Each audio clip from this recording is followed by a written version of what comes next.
96-90 heading into the fourth quarter. Warriors forcing the turnover, and there it is. The first dunk for Steph Curry since 2019. My goodness. Here he is post-game on it. That would probably be my last dunk, though. Of your career? Oh, I'm calling it right now. That was the last one you're going to see. I will only lay the ball up. Took everything out of me to get up there. Come on, man. He's only 36. Do it again. Come on. All right, let's flash it back, though. 6 years ago, at home, taking on the Kings. That's just the open baseline. Yeah. And you can tell the legs were a little younger because he gripped the rim with two hands there. Yep. Come on, man. It last night. All right, so he's like a Dr. Dre album. He's good for every 6 years.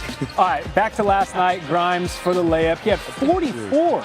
Sixers close out the fourth quarter to snap their 9-game losing streak as they get the win 126-119.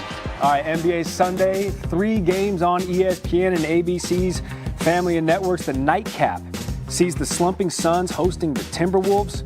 Phoenix went just 3-10 in the month of February. They enter the game behind both the Warriors and the Mavs to just get into the play-in conversation. What about 7 Eastern on ESPN? The Thunder, they take on the Spurs. OKC, a West best, 48-11. They're led by current MVP favorite Shai Gilgeous-Alexander. He scored at least 20 points in 54 straight games, the longest streak since James Harden did that 6 years ago. But it all begins 1 p.m. Eastern on ABC.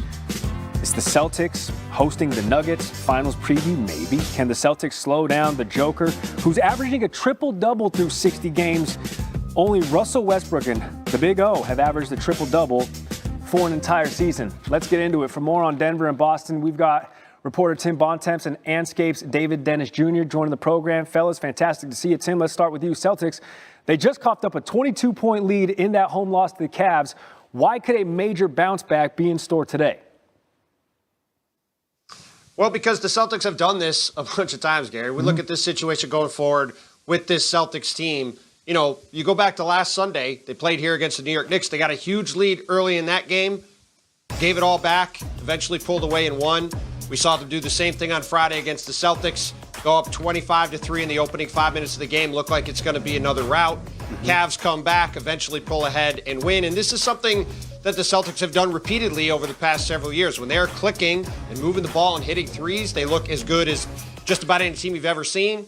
And then when they go the other way and struggle, start to miss shots, start to get out of rhythm offensively, they let teams back in the game. So we will see if that happens again today against Denver. And it's something to watch with this team going forward because we know they're going to be preparing to go deep into the playoffs, trying to defend their title. And as they get deeper into the playoffs, you got to try to avoid these dry spells that seem to come up for them time and time again on the offensive end of the court. All right, D, let's play a little Dennis the Menace. What could be in the Celtics' path to another championship?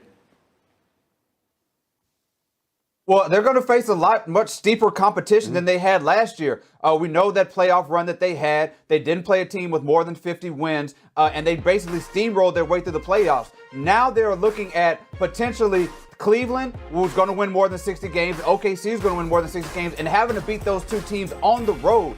And both of those teams are great defensively. The Celtics are already 2-3 against them this season. Donovan Mitchell's averaging 35 against them. Shai put up 33 and 11 in that first game, I believe. And that team, that Celtics team, for as great as they are, in seasons past, they've struggled against great defensive teams. Look what happened with the Heat and the Warriors. So I'm not necessarily penciling this squad in as finals or repeat champions like a lot of other people are. But, feel free in June to burn this tape if they end up having a parade. All right, cool. We'll revisit in 3 months. Banner 18 already looking lonely at their training facility. All right, to the Denver side of things, the Joker, Tim, the most consistent dude out there statistically, playing better than any of his 3 MVP seasons. But there's another resurgent story on that Denver roster. What is it?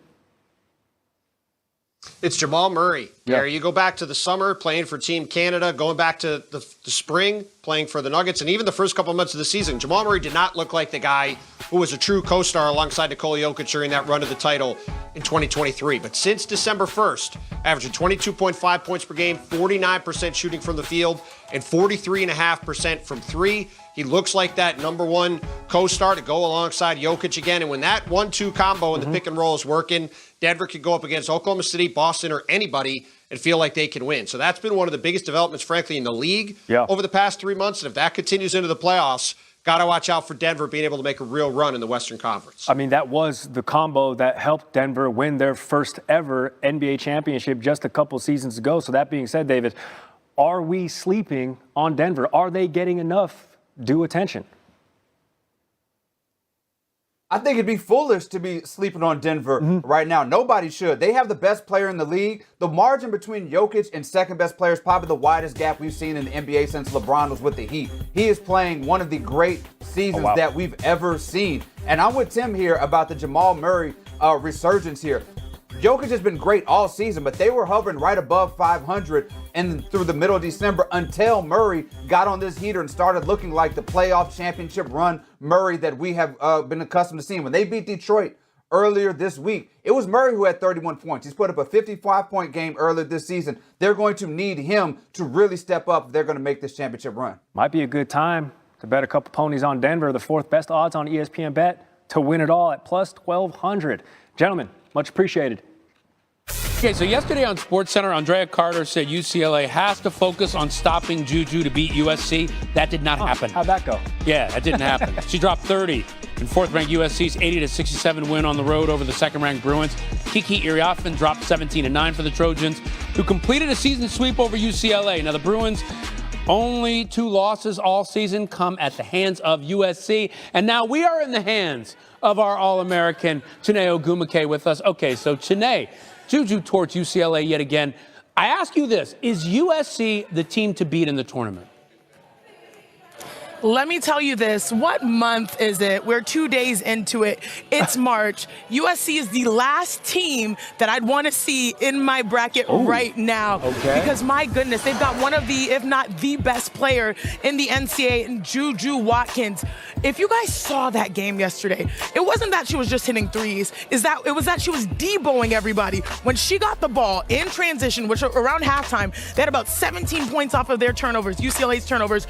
No one could stop her, especially when it comes to backcourts. But I think people are also sleeping on the fact that they have a really great inside-outside 1-2 punch. Kiki Iriafen entered the game with 22 points, 24 points the last 2 games prior to this matchup. She only played about 25 minutes. She had 17. So when you can't stop Juju on the outside, you can't stop Kiki on the inside, you realize that this is a team that is playing their best basketball at the perfect time. Yeah, and that's what you want to do coming into the tournament. I can't believe our odds have USC as 6th best odds to win it all.